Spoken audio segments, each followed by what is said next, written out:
আসসালামু আলাইকুম। প্রিয় দর্শক, অন্য মঞ্চের আলাপ চাইতায় আপনাদের সকলকে আমন্ত্রণ জানাচ্ছি। বাংলাদেশে আগে যত সিএসপি সচিব টচিব ছিল এরা সবাই গুলশানে বসবাস করে। জমি কোথায় পাইলো, কিভাবে বাড়ি পাইলো? সরকারি চাকরি করে তো যে বেতন পেত এটা দিয়ে তো সে ওই যে কামরাঙ্গি চরে গিয়েও বাড়ি করতে পারতো। পুলিশের দুর্নীতি বুঝতে পারেন, দারোগারা হলো যে থেকে আইজিপি থেকে ধনী হয়। কাস্টমস, ইনকাম ট্যাক্স ইনহেরেন্টলি দুর্নীতিবাদ। একেবারে বসে বসে দুই চারটা মন্ত্রী বা মন্ত্রী পদমর্যাদা, যারা শেয়ার মার্কেট ধ্বংস করে, যারা এটা ধ্বংস করে, যারা ব্যাংক লুট করে, দুইটাকে ফাঁসি দেন না, দুইটাকে ফাঁসি দেন। ওই যাবজ্জীবন দিলে হবে না, ওদের তো হাজার হাজার কোটি টাকা আছে, যে কোনো সময় বের হয়ে চলে আসবে। স্বরাষ্ট্রমন্ত্রী সালাউদ্দিন আহমেদ প্রধানমন্ত্রী তারেক রহমানকে আহ্বান জানিয়েছেন ইউনূসের ডাকাততন্ত্রের ডাকাতগুলোকে তাদের দুর্নীতির জন্য বিচার করতে। আমরা আশা করি না প্রধানমন্ত্রী তারেক রহমান এই ডাকে সাড়া দিবেন, কিন্তু আমি তবু এই আহ্বানটাকে সাধুবাদ জানাই। এই লেকচারে আমি দেখব যে বাংলাদেশে কেন দুর্নীতি হয় এবং কি করলে দুর্নীতিটাকে অনেক সহনীয় পর্যায়ে নিয়ে আসা সম্ভব। দেখুন, এটা তো বলার আর অপেক্ষা রাখে না যে বাংলাদেশে যে কোনো একটা সরকার যদি আন্তরিকভাবে দুর্নীতির বিচার করে এবং দুর্নীতি রোধের চেষ্টা করে, সেই সরকারই বাংলাদেশে জনপ্রিয়তা পাবে। এবং এত বেশি জনপ্রিয়তা পাবে এটা কিন্তু সরকারগুলি কল্পনাও করে না এবং কল্পনা করার চেষ্টাও করে না। এবং কেন করে না সেটা কিন্তু বুঝতে আমাদের বেশি কষ্ট হয় না।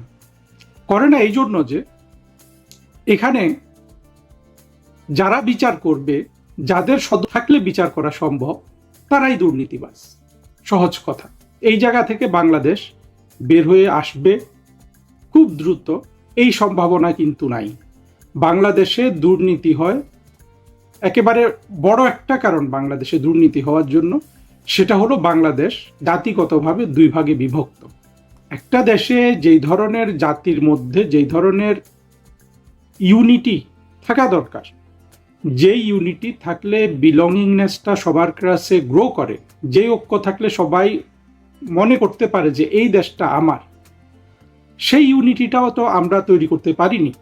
আমাদের মুক্তিযুদ্ধে আমরা বিজয় লাভ করেছি, কিন্তু আমরা যারা মুক্তিযুদ্ধ বিরোধী তাদেরকে রাষ্ট্র থেকে তাড়াতে পারিনি। পাশাপাশি তারা রাষ্ট্রে কিন্তু আমাদের সাথেই বেড়ে উঠেছে। এবং আমরা যদি দেখি যে আমাদের রাষ্ট্র যারা শাসন করেছে, সেই বঙ্গবন্ধু থেকে শুরু করে বিএনপি, আওয়ামী লীগ, জাতীয় পার্টি, তারা মানুষের শরীরটাকে শাসন করেছে, জনগণের। আর মন শাসন করেছে কিন্তু স্বাধীনতা বিরোধী, মৌলবাদী, ধর্মীয় এবং তাদেরই সম্পূরক শক্তি, যেমন পাকিস্তানপন্থী সেকুলার নাস্তিকেরা। অর্থাৎ বাংলাদেশে সত্যিকারের মুক্তিযুদ্ধপন্থী কোনো বুদ্ধিজীবী শ্রেণী বাংলাদেশের মানুষের মন শাসন করতে পারেনি। যেমন একটা উদাহরণ দিয়ে যদি বলা যায়, আমরা যদি ধরেন বাংলাদেশে যেই ব্যক্তির বই সবচেয়ে বেশি পঠিত হয়েছে সাহিত্যে, অসাহিত্যে সব জায়গায়, তিনি ছিলেন হুমায়ুন আহমেদ। হুমায়ুন আহমেদ ব্যক্তিগতভাবে হয়তো তিনি মুক্তিযুদ্ধের চেতনায় বিশ্বাস করতেন, বা এটা তো এই মুক্তিযুদ্ধের চেতনায় জেনুইনলি বিশ্বাস করলেও তো আসলে একটা মানুষের সেই ধরনের পরিবর্তন হয়। কিন্তু হুমায়ুন আহমেদ সাহিত্য রচনা করেছেন মিক্সড ক্লাসের জন্য। সেখানে যেইভাবে আমাদের মুক্তিযুদ্ধ বিরোধী মানুষগুলোকে ফুটিয়ে তুললে মুক্তিযুদ্ধ বিরোধীরা সাহিত্যটাকে পছন্দ করবে, তিনি সেইভাবে কিন্তু তাদের ফুটিয়ে তুলেছেন। এভাবে অনেক সূক্ষ্ম সূক্ষ্ম চাল আছে যেগুলো আসলে বোঝা মুশকিল। আর হুমায়ুন আহমেদ যেহেতু এখন জীবিত নয়, তাকে নিয়ে, আর তিনি যেহেতু একজন সফল সাহিত্যিক, বেশি নেতিবাচক কথা বলতে চাই না, কিন্তু উদাহরণ হিসাবে এটা খুবই একটা উপযুক্ত উদাহরণ। যেই ব্যক্তি চাইলে মানুষের মনোজগতে, অর্থাৎ কিশোর কিশোরীদের মনোজগতে একটা চেঞ্জ আনতে পারতেন, তিনি কিন্তু একটা বিশাল ভেজালের লোক ছিলেন। অর্থাৎ আমাদের আসলে মন শাসন করার মতো মুক্তিযুদ্ধের তরফ থেকে আমরা কোনো বুদ্ধিজীবী তৈরি করতে পারি। আমাদের মন শাসন করেছে আহমদ ছফা, সলিমুল্লাহ, তারপরে এই ফরহাদ মজার এবং ওয়াজ মাহফিল তো আছেই। ফলে সমাজের যে বিভক্তি সেটা রয়ে গেছে, এবং 2024 এসে তারা রাষ্ট্র ক্ষমতা দখল করে ফেলেছে। যেই সমাজে এই ধরনের বিভক্তি থাকে, সেই সমাজ থেকে দুর্নীতি দূর করা যায় না, কারণ যে ক্ষমতায় যায় সে তাড়াতাড়ি কিন্তু তার পকেট ভর্তি করতে চায় যে দুর্দিনে কাজে লাগানোর জন্য। এটা আমরা মোটামুটি সব সময় দেখেছি। দ্বিতীয় যে কারণটা আপনার দুর্নীতির জন্য কাজ করে, সেটা হলো আমাদের ইসলাম ধর্মের যে এই বিশ্বাসটা আছে, এটা আবার অনেকে এখানে এসে বলবেন যে না এইটা ঠিক না। বিশ্বাস হলো কি, আপনি শুধু মুসলমান হলে, আপনার শুধু ঈমান থাকলে, আপনি যত কবিরা গুনাহ করেন আল্লাহ মাফ করে দিবেন। দুইটা জিনিস, মূলত একটা জিনিস আল্লাহ মাফ করবে না, সেটা হলো শিরক। আরেকটা জিনিস মাফ করবে না, সেটাও মাফ করবে আসলে, সেটা হলো কারো হক নষ্ট করলে। আসলে শিরক ছাড়া সবই আল্লাহ মাফ করে দিবেন যদি আপনি তওবা করেন। দুর্নীতি করা কবিরা গুনাহ, সুদ খাওয়া কবিরা গুনাহ, সবই কবিরা গুনাহ। আপনি যত দুর্নীতি করেন না কেন আপনার দোজকে যেতে হবে না, আপনি যদি যথাসময়ে, অর্থাৎ দুর্নীতিগ্রস্ত লোক তো যথাসময়ে কাজটা করতে পারে। কখন? তারা ধরেন একজন সরকারি কর্মচারী 60 বছর বয়সে সে রিটায়ারমেন্টে গেল, এর মধ্যে সে শত শত কোটি টাকা দুর্নীতি করে বানিয়েছে। এখন সে হজে যাবে, হজে গিয়ে সে আল্লাহর কাছে একেবারে পরিষ্কার মনে মাফ চেয়ে নিল, আসলো, আরো যে 20-30 বছর সে বাঁচবে, সে কিন্তু এই দুর্নীতির টাকা খাবে। কিন্তু সে যে মাপ চেয়ে ফেলছে, এতে সে মনে করে যে তার মাপ হয়ে গেল, কারণ তো ধর্মে এই বিধান আছে। যদিও এখানে এই প্রশ্নটা আছে যে ওই টাকা থেকে জীবন যাপন করলে আবার পাপটা আসবে কিনা, প্যাস আছে, কিন্তু সে এটা অনুভব করে না, সে মনে করে যে মাপ পেয়ে গেল। ফলে দুর্নীতির সাথে ধর্মের একটা সম্পর্ক দাঁড়িয়ে গেছে। দুর্নীতিবাজ মসজিদ মাদ্রাসা এগুলো তৈরি করে, এবং বাংলাদেশে যে এত মসজিদ মাদ্রাসা হয়েছে এটাও কিন্তু দুর্নীতি, কিন্তু এটার কারণ দেখেন, ধর্ম যেখানে মানুষকে পাপ মুক্ত করার কথা, আমাদের দুর্ভাগ্য যে আমাদের দেশে ধর্মটাকে এমনভাবে ব্যবহার করা হয়, রাজনৈতিকভাবে, অর্থনৈতিকভাবে, ব্যবসায়ী, ধর্ম ব্যবসাকে এমনভাবে আমরা নিজেদের মধ্যে আত্মস্থ করেছি যে ধর্মটাও আমাদের দুর্নীতির একটা কারণ। অথচ ধর্মকে ব্যবহার করা যেত যে দুর্নীতির বিরোধী কারণ হিসাবে। বিষয়টা অত্যন্ত জটিল, কিন্তু এতে কোনো সন্দেহ নাই যে ধর্ম এখানে শেল্টার দিচ্ছে। এখন এই জায়গায় আমাদের ওই ধরনের ইসলামিক স্কলার বা কাউকে যদি নিয়োগ করা যেত যে কিভাবে এই জিনিসটা সুরাহা করা যায়, তাহলে একটা ব্যবস্থা হতো। সেটা তো করা হয় নাই। আধিপত্য বিস্তার করছে যারা ওই সহজে মুক্তি দিয়ে দিচ্ছে, অর্থাৎ বলে দিচ্ছে যে আপনি খাস দিলে দোয়া করলে মাপ পেয়ে যাবেন। মুসলমানদের মধ্যে দুর্নীতির কিন্তু এটা কারণ। আর হিন্দু, বৌদ্ধ, খ্রিস্টান, উপজাতি এদের মধ্যে দুর্নীতির কারণ, এরা কিন্তু চরম দুর্নীতিবাজ। কারণ হলো এরা তো এই রাষ্ট্রটাকে, এরা দেখছে যে এই রাষ্ট্রে এদের কোনো স্থায়িত্ব নেই, যে কোনো সময় কিন্তু তাদেরকে এই রাষ্ট্র থেকে বের করে দিতে পারে, তাদের ঘরবাড়ি জ্বালিয়ে দিতে পারে, হিন্দু হলে ভারতে পাঠিয়ে দিতে পারে। ফলে তারাও কিন্তু আকণ্ঠ দুর্নীতি করে। আমাদের মুক্তিযুদ্ধের চেতনার ভিত্তিতে আমরা যদি এই রাষ্ট্রটা সকল ধর্মের, সকল পথের, সকল বিশ্বাসের মানুষের জন্য তৈরি করতে পারতাম, ইনহেরেন্টলি আমরা একটা রাষ্ট্র পেতাম যেটাতে আমাদের দেশপ্রেমের জায়গা থাকতো। এখন তো দেশপ্রেমের জায়গাটা নাই। ভারতীয়রা এত দেশপ্রেমিক হয় কি করে? কারণ হলো তাদের রাষ্ট্রটা আছে, সেখানে কিন্তু রাষ্ট্রের মূল চেতনা নিয়ে কোনো দ্বিধাবিভক্তি নাই, সবার একটা বিলঙ্গিংনেস আছে। এবং পাকিস্তানিরা দেখবেন অনেক দেশপ্রেমিক। আমরা পাকিস্তানকে এত বদনাম না বুঝে করি, পাকিস্তানিদের দেশপ্রেমে কিন্তু কোনো ঘাটতি নেই।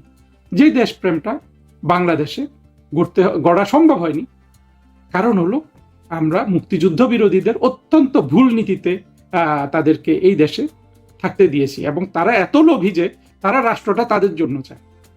আমরা চেয়েছিলাম রাষ্ট্রটা তাদের হোক, আমাদেরও হোক, তারা চায় রাষ্ট্রটা শুধু তাদের জন্য। এই হলো দুর্নীতির মূল 3টা কারণ বাংলাদেশে। আরো তো কারণ আছে। চতুর্থ কারণ যদি আপনি দেখতে চান, সেটা হলো জনসংখ্যার বিস্ফোরণ। এত মানুষ, এত অভাব, যে যেখানে সুযোগ পাচ্ছে দুর্নীতি করছে। মানুষ যদি বুঝতে পারে যে আমার জীবন এখানে নিরাপদ, তাহলে তার দুর্নীতি কমে আসবে। এর সাথে আরেকটা সহকারী কারণ হলো যে ভবিষ্যতের অনিশ্চয়তা। অসুস্থ হলে কি করবে, কে দেখবে, চিকিৎসা কিভাবে হবে, মোটা দাগে এগুলো হলো আমাদের দুর্নীতির কারণ। এখন প্রতিটা জিনিস এগুলোকে সুরাহা করা তো কঠিন। হ্যাঁ, দেশপ্রেমিক করা, মুক্তিযুদ্ধ বিরোধীদের এই দেশ থেকে বিনাশ করা, আর ধর্মীয় যে ইস্যুটা বললাম সেটাকে সুরাহা করা, কিংবা জনসংখ্যা কমিয়ে আনা, এবং তার সাথে ভবিষ্যতের অনিশ্চয়তা দূর করা, প্রতিটা জিনিস কিন্তু অত্যন্ত কঠিন। সহজে দুর্নীতি সহনীয় আনার একটা উপায় আছে, সেটা হলো সর্বোচ্চ পর্যায়ে দুর্নীতি বন্ধ করা। এই কথাটা আমাকে কে বলেছিল জানেন? এই কথাটা আমাকে বলেছিলেন বিএনপির প্রাক্তন মন্ত্রী MK আনোয়ার সাহেব, আল্লাহ তাকে ভেস্তবাসী করুক। 2005-6 সালে হবে, আমি তখন রোমে চাকরি করি। তো উনি কৃষিমন্ত্রী ছিলেন, ফুড অ্যান্ড এগ্রিকালচারাল অর্গানাইজেশনের মিটিংয়ে উনি 2-3 বার গিয়েছিলেন, আমি থাকতাম ওনার সাথে। তখন আমি ওনাকে জিজ্ঞেস করেছিলাম যে স্যার, অনেক দুর্নীতি বন্ধ করা যায় না, কারণ দুর্নীতি নিয়ে আমার সবসময় মনে খসখসানি, আমি তখন অনেক ছোট, কিন্তু আমি সাহস করে জিজ্ঞেস করেছিলাম যে এই যে পাসপোর্ট অফিসে যাওয়ার 1 মাইল আগেই একজন দালাল পেয়ে বসে একটা মানুষকে, নিরীহ মানুষকে, তখন এটা ছিল, এখন কি অবস্থা জানি না। এই পাসপোর্ট অফিস থেকে, আগারগাঁওয়ের পাসপোর্ট অফিস থেকে 1-2 মাইল পর্যন্ত এই জায়গাটা শুধু পাসপোর্টের দালালে ভর্তি। সরকার যদি চায় 5 মিনিটে কি এই দালালগুলোকে বের করে দিতে পারে না, তাড়িয়ে দিতে পারে না? মানলাম বড় বড় দুর্নীতি বন্ধ করা কঠিন। উনি অবশ্য স্বীকার করেছিলেন যে হ্যাঁ, এটা তো সম্ভব, কেন যে হয় না, এই কথাটাও বলেছিলেন। আর এই দুর্নীতি নিয়ে ওনার সাথে অনেক কথা বলেছি 2-3 দিন, তখন তিনি একটা কথা বলেছিলেন একবার শতপ্রণোদিত হয়ে, যে দুর্নীতি বন্ধ করতে হলে সর্বোচ্চ পর্যায়ে দুর্নীতি বন্ধ, মানে এটাই দুর্নীতি বন্ধ করার নিয়ম হলো যে সর্বোচ্চ পর্যায়ে যদি দুর্নীতি বন্ধ হয়। বাংলাদেশের সর্বোচ্চ পর্যায়ে দুর্নীতি বন্ধ হওয়া বলতে কি বোঝায়? একেবারে খাঁটি কথা, যে কয়জন মন্ত্রী আছে এরা যদি দুর্নীতিহীন হয়, সেটাই সর্বোচ্চ পর্যায়ে দুর্নীতি বন্ধ করা। এবং কোনো মন্ত্রণালয়ে যদি মন্ত্রী এবং সচিব দুর্নীতি না করে, সেই মন্ত্রণালয়ের দুর্নীতি হওয়া খুবই কঠিন। হ্যাঁ, 2 আনা 4 আনা এখানে সেখানে 9-6 হবে, কিন্তু দুর্নীতি হবে না। এখন বুঝতে পেরেছেন বাংলাদেশের দুর্নীতি বন্ধ করতে হলে কোন জায়গায়? আমি যে সমস্যাগুলো বলেছি সেগুলো কিন্তু বাস্তব, সেগুলো সমাধান না হলে স্থায়ীভাবে দুর্নীতি বন্ধ হবে না। কিন্তু আপনি যদি মন্ত্রীগুলোকে সৎ করতে পারেন, আপনি দুর্নীতি অনেকাংশে কমিয়ে আনতে পারেন। এখন যদি আপনি 60-70টা মন্ত্রী নিয়োগ করেন, তাহলে কিন্তু এটা হবে না। আপনি জানেন যে 60 জন মানুষ বাংলাদেশে দুর্নীতিমুক্ত পাওয়া যাবে না, 5 জন 10 জন সেটা তো পাওয়া সম্ভব। সে কাজটা কিন্তু আমাদের কোনো সরকার প্রধান এখন পর্যন্ত করেননি, খুবই দুর্ভাগ্যজনক। এছাড়া আসলে দুর্নীতি বন্ধ করার কোনো সহজ উপায় নাই। আপনি সাজা দিতে পারেন, কঠোর সাজা, দুর্নীতি হয়ে গেলে সাজা দেয়া এইটা আরেক কঠিন কাজ, কিন্তু তবুও দৃষ্টান্তমূলক সাজা যদি দেয়া যায়, সেইটাও কিন্তু এক ধরনের কাজ করে, যেটা আমরা এই যে ইউনূস বাহিনীর দুর্নীতির ক্ষেত্রে এখন হয়তো কার্যকর করতে পারি। সেটা কিভাবে হবে? তারেক রহমান সাহেব তো ইউনূসের সাথে সমঝোতা করে সরকারে এসেছেন। আমাদের আরো দুর্ভাগ্যজনক যে ইউনূসের ডাকাততন্ত্র যে পরিমাণ দুর্নীতি করেছে, এটা দেখেন, এটাও বাংলাদেশে আনপ্রেসিডেন্টেড। বাংলাদেশে স্বল্পকালীন কোনো সরকার এইভাবে দুর্নীতি করে নাই, কিন্তু 24-এ রাষ্ট্র দখল করে সবার এত সাহস হয়ে গেছে যে ওরা সব ভাগ বাটোয়ারা করে খেয়ে ফেলেছে। ছোট ছোট বাচ্চারা দুর্নীতি করেছে, আসিফ, সজীব, নাহিদ, এক একটা পেটের চর্বি দেখেন, গাড়ি বাড়ির অবস্থা দেখেন, এবং কত ধরনের মিথ্যা কথা ওরা বলছে এক একজন এই দুর্নীতির টাকা জায়েজ করার জন্য, যে কারো কোচিং সেন্টার আছে, কেউ এটা করেছে, কেউ সুদে টাকা কাটিয়েছে। আর তাছাড়া স্বরাষ্ট্রমন্ত্রীকে কেন বলতে হবে যে প্রধানমন্ত্রীকে? দুর্নীতি দমনের যদি আপনার প্রাতিষ্ঠানিক ব্যবস্থা থাকে, তারা তো সেটা করতো, সেটা তো কোনো সরকার করে নাই। দুর্নীতি দমন কমিশনকে একটা এইটা একটা শিখণ্ডী হিসাবে রেখেছে, কারো বিরুদ্ধে যদি লাগিয়ে দিতে হয় লাগিয়ে দেয়, ওরা আছে। আর ওখানে আবার ওইটা আবার সবচেয়ে বড় দুর্নীতিগ্রস্ত সংগঠন কিন্তু বাংলাদেশে দুর্নীতি দমন কমিশন হলো সবচেয়ে বড় দুর্নীতিগ্রস্ত সংগঠন। এমনকি আমাদের যে প্রেসিডেন্ট আছে এখন, এই চুপ্পুর দুর্নীতির হিসাব করেন, কত দুর্নীতি সে করেছে। এই জায়গাগুলো কিন্তু আমরা যদি দলমত নির্বিশেষে কিছু জায়গা দেখি, সেই জায়গাগুলো আসলে এইখানে দেখার বিষয়। আর্মিতে মনে করে যে আপনার আর্মি দুর্নীতি করার সুযোগ কম। আপনি আর্মির একটা রিটায়ার্ড অফিসারের জীবনযাপন দেখেন, একজন মেজর জেনারেল, লেফটেন্যান্ট জেনারেল, কিভাবে তারা এত আপনার শান শওকতের জীবন পায়। ডক্টর সাদত হোসেন মরে গেছে, এই ভদ্রলোক, সম্মান করতো সবাই, মনে করা হয় যে সে দুর্নীতিকর। তার গুলশানে বাড়ি। বাংলাদেশে আগে যত সিএসপি, সচিব টচিব ছিল, এরা সবাই গুলশানে বসবাস করে। জমি কোথায় পাইলো, কিভাবে বাড়ি পাইলো? সরকারি চাকরি করে তো যে বেতন পেত, এটা দিয়ে তো সে ওই যে কামরাঙ্গি চরে গিয়েও বাড়ি করতে পারত। ফলে সরকারি কর্মচারীদের জন্য কিন্তু আলাদা বিধান ব্যবস্থা থাকা দরকার দুর্নীতি দমন করতে হলে, তারা যাতে একটা ডিসেন্ট লাইফ পায়। আবার দুর্নীতি করলে যেন কঠোর সাজা হয়। আর এত সরকারি কর্মচারী হওয়ার দরকার কি বাংলাদেশে? কোনো দরকার নাই। ডিজিটাইজেশনে দুর্নীতি বন্ধ, সেখানে আরো বেশি দুর্নীতি চালু হয়েছে। এনআইডি নেওয়ার ক্ষেত্রে প্রত্যেকটা লোককে ঘুষ দিতে হয়েছে। মোটামুটি কোনো ক্ষেত্র নাই আপনার দুর্নীতি নেই। ভূমি অফিস সবচেয়ে দুর্নীতিগ্রস্ত, প্রতিটা ক্ষেত্র, পাসপোর্ট, ভূমি, আপনি কোথায় যাবেন, সেবা খাত, সবগুলাতে দুর্নীতি। একটা আপনি লাইসেন্স করবেন, করবেন, এই দুর্নীতিগুলোর কারণ কিন্তু আবার জনসংখ্যার বিস্ফোরণ। আপনি যে ইন্টারমিডিয়েট পাস একটা ছেলেকে ওইখানে কম্পিউটারে বসিয়ে দিয়েছেন, ওর তো 10টা ভাই বোন। এই অবস্থা যা আজকে আলোচনা করলাম মোটামুটি আমার মনে হয় বাংলাদেশের দুর্নীতির সবগুলা ক্ষেত্র আমরা কিন্তু আলোচনা করেছি। আপনার পুলিশের দুর্নীতি বুঝতে পারেন, দারোগারা হলো যে থেকে আইজিপি থেকে ধনী হয়, কাস্টমস, ইনকাম ট্যাক্স ইনহেরেন্টলি দুর্নীতিবাদ, মাদক নিয়ন্ত্রণ, যেখানে আপনি যান টাকা আর টাকা, টাকা আর টাকা। আমরা কিন্তু কোনো সময় এই কোনো জায়গায় হাত দিতে পারিনি। তো শুরুটা কোথা থেকে হবে? শুরুটা আমার মনে হয় ওই যে এম কে আনোয়ার সাহেব যেটা বলেছিলেন সেটা হতে পারে, যে সর্বোচ্চ পর্যায়ে দুর্নীতি না করা। প্রধানমন্ত্রীরা 5 জনকে মন্ত্রী, 10 জনকে মন্ত্রী দেন, এতগুলো মন্ত্রী থাকার দরকার কি? আর থাকলেও 5-10 জন যারা দুর্নীতি করবে না তাদেরকে নানান দায়িত্ব দিয়ে দিন। আর কোনো মন্ত্রী দুর্নীতিতে জড়িয়ে গেলে তাকে দৃষ্টান্তমূলক সাজা দিন, ফাঁসি টাসি দিয়ে দিন।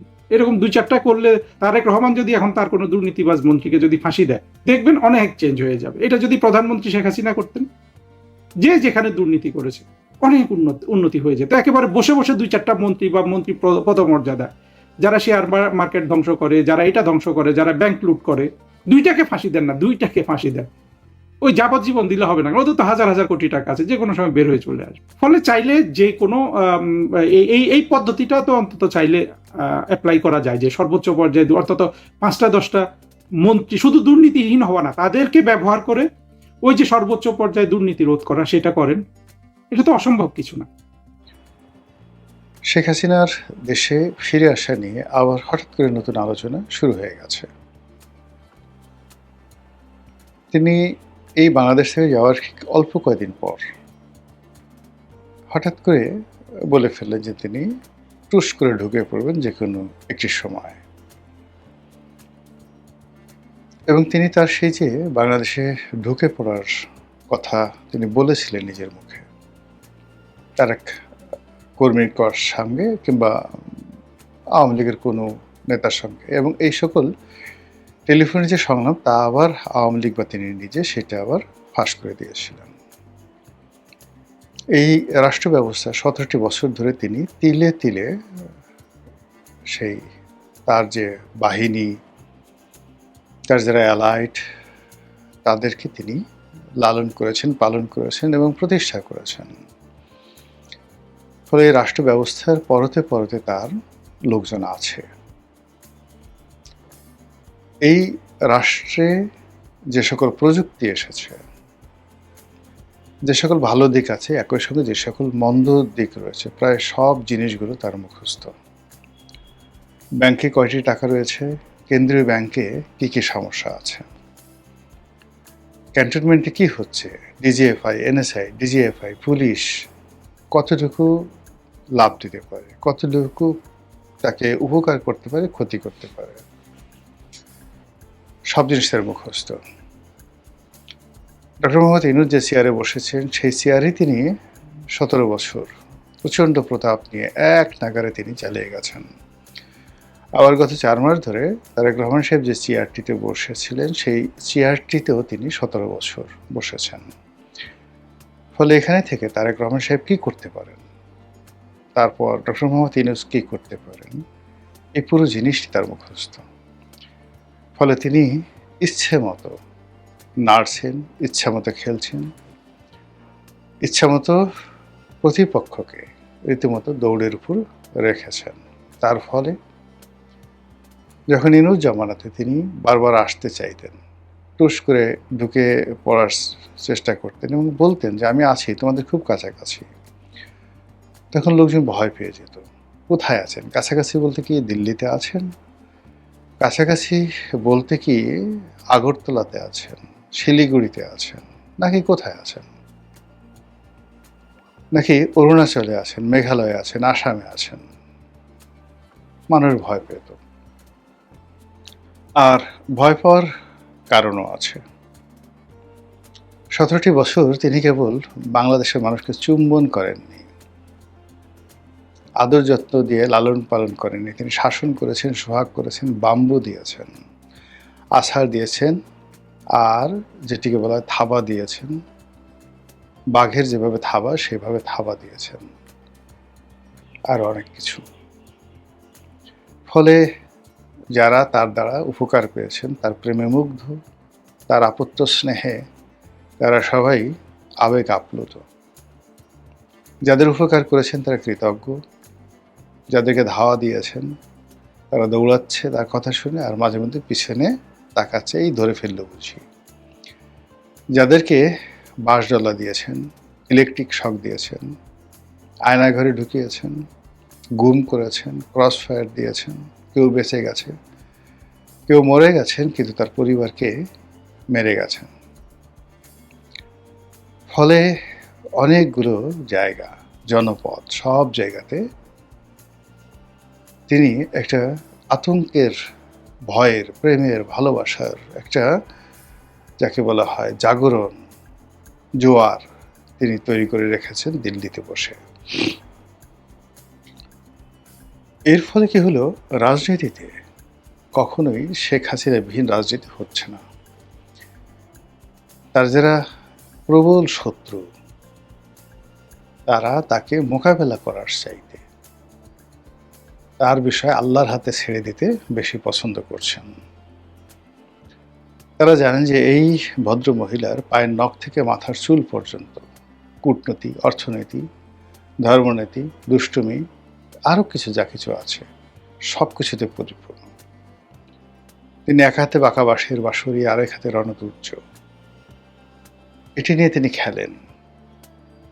কাজেই তাকে জীবিত রেখে, তাকে অস্তিত্ববান রেখে, তার হাতে যে এই মুহূর্তে অস্ত্র আছে, অর্থ আছে, ছাত্রলীগ আছে, যুবলীগ আছে, মোদি আছে, আরও কত কিছু গদি আছে, তো সেক্ষেত্রে কেবলই মাত্র বাংলা সিংহাসনে বসে বা কেবলই মাত্র কোনো একটি রাজনৈতিক দলের অফিসে বসে তার সঙ্গে লড়াই করা, এটা রীতিমতো শিশু সুলভ, বালখিল্য। আপনি ধরুন জামাতের আমির বা সভাপতি ডাক্তার শফিক, বিএনপির সভাপতি জনাব তারেক রহমান, তারপর আমজনতার সভাপতি আম তারেক, গণ অধিকারের সভাপতি নুরুল হক নুরু, তারপর জোনায়েদ সাখী, ববি হাজ্জাজ, এই তো বাংলাদেশের রাজনৈতিক দল এনসিপির নাহিদ ইসলাম। আপনি সবাইকে যার যার অফিসে বসিয়ে দিন, প্রত্যেকটা মানুষ যার যার অফিসে, পল্টন অফিসে, মগবাজার অফিসে সবাই বসে আছে। রাজনীতিতে ধরেন এখন ক্ষমতায় আছে তৃতীয় কোনো পক্ষ, চতুর্থ কোনো পক্ষ, আর শেখ হাসিনা সুধার সতন খুলে দিন, ৩২ নম্বর থাকুক, বঙ্গবন্ধু এভিনিউ থাকুক। একটু গভীরভাবে চিন্তা করেন তো যে রাজনীতির পরিবেশটা কি হতে পারে, কি হতে পারে। আপনার কাছে মনে হয় যে আওয়ামী লীগের ধরেন এখানে ওয়াকারুজ্জামান সাহেব ক্ষমতায় আছে, ইনুস সাহেব ক্ষমতায় আছে, আর এই যে যেভাবে বললাম সবাই যার যার অফিসে আছে, আর শেখ হাসিনাও তার অফিসে আছে, কিচ্ছু করা লাগবে না, কি হতে পারে আপনি নিজে নিজে চিন্তা করেন। অথবা ধরেন তারেক রহমান সাহেব ক্ষমতায় আছে, এখন রাজপথে আছে, যেভাবে নাহিদ সার্জিসরা সংসদে নেই বা নাহিদ সার্জিসের রাজপথে আছে, কিন্তু ধরেন আম তারেক এখন রাজপথে আছে, তো এরকম শেখ হাসিনাও রাজপথে আছে। আপনার কি মনে হয়, পল্টন অফিসের সামনে ভিড় বেশি হবে, না কি মগবাজারে ভিড় বেশি হবে, নাকি বঙ্গবন্ধু এভিনিউতে ভিড় বেশি হবে? বিকল্প চিন্তা করেন। এখন তারেক রহমান সাহেবের পরিবর্তে অলনে ছাড়েন শেখ হাসিনা ক্ষমতায় বসেছেন, কি হবে একটু চিন্তা করেন তো। আপনি যেভাবে চিন্তা করেন না কেন, প্রতিটি চিন্তাই আপনাকে কম্পন সৃষ্টি করবে। এই জন্য শেখ হাসিনা ভয় দেখানোর জন্য হোক, প্রয়োজন হোক, অপ্রয়োজন হোক, যখনই তিনি আসার কথা বলছেন, সঙ্গে সঙ্গে সারা বাংলাদেশ কেঁপে উঠছে। আমরা আলোচনা করছি তিনি আসবেন কি আসবেন না। এখন আপনাদেরকে বলি যে তিনি যদি বাংলাদেশে আসেন, তাহলে তার আসার 3টি ক্ষেত্র রয়েছে।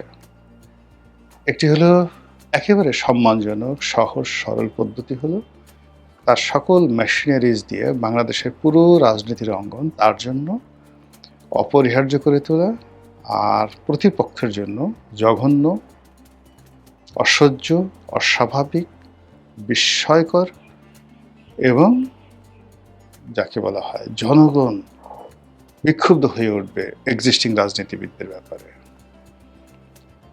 আচ্ছা বলেন তো এই কাজটি করার শক্তি সামর্থ্য তার আছে কি না? এই গেল এক। ২ নম্বর হলো যে এত ঝামেলা কিছু দরকার নেই। রাজনৈতিক দলগুলো বিএনপি, জামাত, এনসিপি তাদের সঙ্গে পর্দার আড়ালে তার একটা সমঝোতা হলো, কথাবার্তা হলো এবং যেভাবে যে এখন একটি পার্লামেন্ট চলছে সমঝোতার মাধ্যমে, যেভাবে ডক্টর মোহাম্মদ ইউনূস একটা ইলেকশন দিয়েছেন সমঝোতার মাধ্যমে, যেভাবে তারেক রহমান সাহেব বাংলাদেশে এসেছেন সমঝোতার মাধ্যমে, এই অভিযোগগুলো যারা করছে সেইরকম একটা অভিযোগ দিয়ে ধরুন এখন পর্দার আড়ালে শেখ হাসিনার সঙ্গে একটা সমঝোতা হচ্ছে, তার প্রেক্ষিতে তিনি বাংলাদেশে আসছেন। এর বাইরে দিল্লি এবং আমেরিকা তারা খেলছে এই সরকারের সঙ্গে, শেখ হাসিনাকে নিয়ে খেলছে। এর দুটো পার্ট, একটা পার্ট হলো শেখ হাসিনাকে সামনে রেখে তাকে ভয় মানে as a element and asset হিসেবে রেখে প্রতিপক্ষকে ভয় দেখাচ্ছে, এটি হলো একটা। আর তারা এখন আসলে সত্যিকার অর্থে চাচ্ছে শেখ হাসিনা আসুন, ক্ষমতায় বসুন এবং তাদের পারপাস সার্ভ করুন এবং আরও অনেক কিছু। এই তিনটি যে সীমা পরিসীমা, তিনটি দৌড়, তিনটি উইন্ডো, এর মাধ্যমে আসলে শেখ হাসিনার ফিরে আসা সম্ভব। এখন তিনি আসলে কি হবে, না আসলে কি হবে, সেটা তো অন্য একটা ভিন্ন বিষয়। এখন তিনি আসবেন কি আসবেন না সেটি নিয়ে খুব সংক্ষেপে আলোচনা করে আজকে বক্তব্য শেষ করব। আমার কাছে যেটা মনে হচ্ছে শেখ হাসিনা আসবেন, শেখ হাসিনা আসবেন এবং তার জীবন, তার অবিচলতা, তার বিশ্বাসতা এবং অতীতে তিনি যা কিছু বলেছেন প্রায় সব কিছু টু দি পয়েন্টে তিনি করে ছেড়েছেন, টু দি পয়েন্টে করে ছেড়েছেন 2 দিন আগে এবং পরে। তো তিনি নিজের মুখে বারবার বলছেন আমি আসব। তারপর তিনি বলেছেন যে এই বছরের মধ্যে আসবো, মানে 2026 সালের মধ্যে আসবো।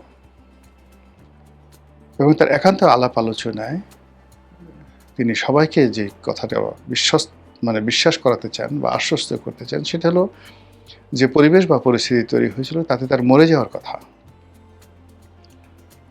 গণপিটুনিতে মরে যাওয়ার কথা। যেভাবে তার প্রতিপক্ষরা ফাঁদ পেতেছিল তাতে গণভবন বা এই ঢাকার রাজপথে তাকে পিষে মারার প্ল্যান ছিল এবং এটা বাংলাদেশে অসম্ভব নয়। জিয়াউর রহমান সাহেবের মতো জনপ্রিয় মানুষ, বঙ্গবন্ধুর মতো এতটা প্রভাবশালী মানুষ এবং জনপ্রিয় মানুষ, তিনি যে সময়তে তাকে মারা হয় তখনও তিনি জনপ্রিয়। তো সেই মানুষ যদি বাংলার জমিনে এইভাবে নির্মমভাবে খুন হন তাহলে শেখ হাসিনাকে মারা তো কোনো বিষয় ছিল না। এখানে তিনি অলৌকিকত্ব খুঁজে পান। তার ধারণা যে তিনি বেঁচে আছেন, আল্লাহ তাকে বিশেষ উদ্দেশ্যে বাঁচিয়ে রেখেছেন এবং তাকে শিক্ষা দেওয়ার জন্য। তিনি ওখানে বসে রিয়েলিটি বুঝতে পারেননি, এজন্য তাকে মূলত একটা সেফ এক্সিট দেওয়া হয়েছে। আর থার্ড হলো বাংলাদেশের মানুষ, তাদেরকে বোঝানোর দরকার ছিল যে আসলে শেখ হাসিনা কি, তার অবর্তমানে দেশটা কিভাবে চলে এবং কিভাবে চলছে। এই যে তার যে একটা আত্মবিশ্বাস, এই আত্মবিশ্বাসটা তিনি নিজে ধারণ করেন, সবাইকে বলেন এবং তার সঙ্গে সঙ্গে যে সকল মানুষ দিল্লিতে আছেন, আমেরিকাতে আছেন, পুরো আওয়ামী লীগের গোষ্ঠীটা ঠিক এই কথাটাই মনে প্রাণে বিশ্বাস করে। এই যে আমি যেগুলো বললাম। এবং আপনি যদি কলকাতাতে আওয়ামী লীগ নেতাদের দেখেন মনে হবে তারা প্রবাসী সরকার, অন এক্সাইলে না, এখানে আসছে, মানে ভারত ভ্রমণে তারা গেছে এবং বাংলাদেশে এসে এখন যারা দায়িত্ব পালন করছে তারা ভারপ্রাপ্ত, তারা এসে মানে ক্ষমতা গ্রহণ করবেন, এরকম একটা ভাবসা। তারা এখনও নিজেদেরকে সাবেক মন্ত্রী, সাবেক এমপি, সাবেক প্রধানমন্ত্রী বলার পরিবর্তে এক্সিস্টিং এমপি, মন্ত্রী, প্রধানমন্ত্রী বলতে অনেকটা স্বাচ্ছন্দ্য বোধ করেন, কথা চেঞ্জ করে ফেলছে।